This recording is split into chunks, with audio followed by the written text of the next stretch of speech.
Bom, Bauman, seguindo o seu texto, baseado na ideia original do Habermas sobre a comodificação do trabalho e do capital na sociedade produtor, ele vai fazer a mesma analogia para aquilo que ele está chamando da sociedade do consumo, né? Que é a mudança da ênfase na produção para o consumo que vai ocorrer a partir dos anos 90 e 2000, segundo o Bauman. Ele vai dizer para a gente que esse trabalho, essa forma de comodificação do trabalho vai ficar a cargo dos governos, né, do estado de bem-estar social. Ele critica o estado de bem-estar social. Vamos lembrar que na Europa, nos anos 50 e 60, havia uma disputa entre liberais, né, que defendia o Estado mínimo, o modelo socialista, comunista, né, da União Soviética, qual Bauman pertencia, e a social-democracia, que defendia a regulação dos mercados, a cobrança de taxa de imposto no nível razoável, a liberdade de investimento, de circulação de capital, enfim, a propriedade privada, mas com impostos arrecadados o governo deveria corrigir as discrepâncias produzidas pelo sistema capitalista, oferecendo educação, saúde, seguro-desemprego, né, e outras políticas. E então ficou chamado isso como estado de bem-estar social, que era uma das políticas dos social-democratas, que eram então uma corrente política diferente dos liberais e diferente dos socialistas comunistas do Estado soviético, o qual o Bauman naquele momento defendia, e agora ele continua fazendo uma crítica nesse texto ao estado de bem-estar social, dizendo que o estado de bem-estar social é um dos agentes que vai preparar os trabalhadores para se tornar esse trabalhador commodity na sociedade de consumo, né? E ele vai falar que os estados eles também favorecem os capitais, né, as empresas, na medida em que insistem na desregulamentação e privatização contínuas, né, dos recursos das empresas, dos recursos públicos. Então, para ele, os governos beneficiavam as empresas com as privatizações, a desregulamentação, e também beneficiavam a empresa na medida em que preparavam os trabalhadores para serem commodities através de vários programas de formação e capacitação para o trabalho, né?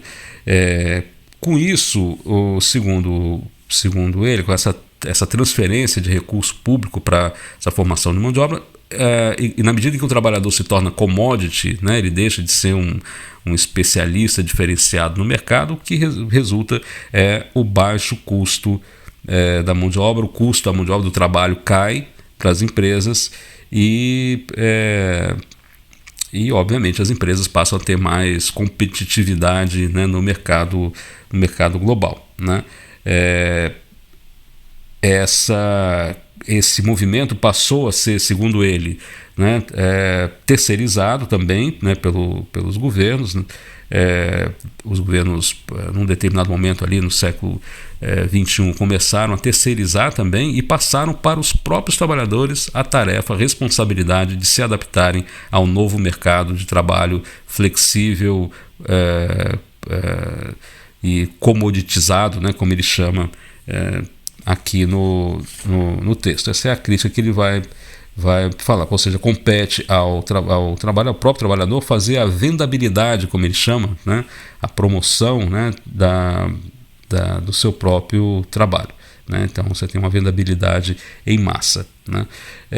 Ele vai citar mais adiante, para exemplificar isso, o trabalho de alguns autores aqui, da Arlie Rothschild, que é uma socióloga americana, também feminista. Ele vai falar lá sobre esse problema, né, dos trabalhadores lá nos Estados Unidos. Ele vai citar lá Luc Boltanski, que é um sociólogo francês que estuda sociologia da moral, que também vai tratar ao mesmo tempo, e a Eve Chiapello, que é a autora do livro Novo Espírito do Capitalismo, que vai falar que esse espírito do capitalismo novo, o Bauman vai utilizar essa ideia, é um espírito em que o capitalismo ele se baseia em trabalhadores, em pessoas que não têm uma identidade própria, né? Essa é a idade.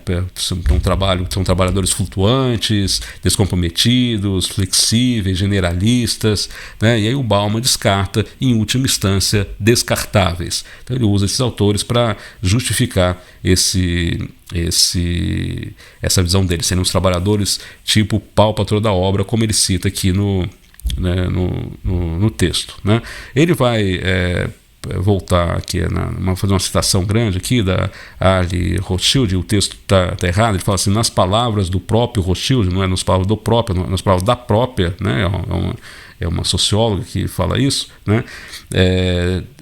Fala que desde 1997 criou-se lá no Vale do Silício, que é aquela a região lá da Califórnia, onde existem várias startups, na região de São Francisco ali, né, onde surgiu o Google, Apple, Facebook e essas grandes empresas de telecomunicações. Surgiu um termo chamado chateação zero, né, que é o trabalhador, trabalhadora que se adapta facilmente, não cria pouca chateação para a empresa, né? A pessoa que não tem filhos, que mora perto do trabalho, que não vai ficar pedindo vale transporte, pessoa que aceita qualquer tipo de serviço, né? Enfim, então ela fez esse alerta que surgiu esse tipo de... Isso acaba forçando as pessoas, né, que querem buscar um emprego a aceitar condições de trabalho que são precárias, né? Então essa é a crítica que ela vai fazer, e o Bauman vai utilizar esse termo então para falar do que seria essa comoditização. Então seria esse trabalhador ou trabalhadora, né, que ela é flexível, descomprometida, descartável, né, e não tem uma especialização, ou tem múltiplas especializações, pode fazer qualquer tipo de serviço, né? Mas principalmente seriam descartáveis, né? E as empresas teriam pouco comprometimento com essas pessoas, né?